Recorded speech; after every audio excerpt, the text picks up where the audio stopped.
Tere, mina olen Ingrid Maadvere ja näitan teile, kuidas Tinkercadi ühendada Google'i kontoga.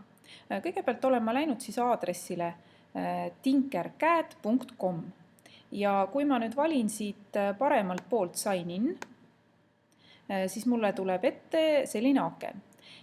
Ja kui ma tahaksin logida sisse oma Google'i kontoga, siis ma pean klõpsama nüüd selle lingi peal, kuhu on kirjutatud More Providers. Klõpsan siia. Otsin, kuhu on kirjutatud Google, Sign in with Google, klõpsan siia ja nüüd palutakse mul, et ma logiksin sisse oma postkasti.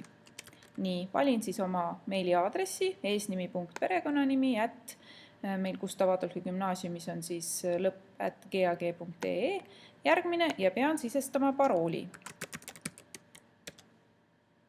Ja logi sisse. Nii, ja nüüd küsitakse minu käest, et kas ma luban, et see Tinkercadi keskkond saab minu teatud infole ligi.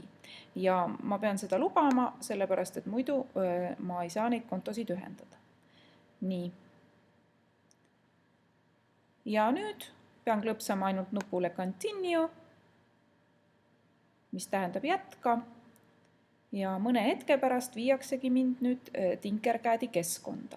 Ja kõigepealt, kui mind sisse viiakse, siis mind viiakse nagu sellisesse õppekeskkonda. See tähendab, et ma saan siin on juba paar asja valmis pandud ja ma võin next selle nupu abil natukene õppida. Aga kui ma juba tean, kuidas edasi tegutseda, siis minu jaoks on eelkõige oluline minna töölauale ja töölauale saan ma alati minna nii, et ma klõpsan siin vasakul üleval sellel värvilisel Tinkercadi logol. Ja nüüd olen ma töölaual ja kui ma tahan siis uut disaini hakata tegema, siis ma klõpsan Create New Design ja mulle avatakse töölaud, ma saan siin tegutseda, kõik asjad salvestatakse automaatselt ja kui ma tahan jälle näha, mis mul on tehtud, klõpsan siin üleval Tinkercadi logol, saan töölauale ja siin all saavad siis olema kõik minu need erinevad 3D mudelid, mis ma olen teinud.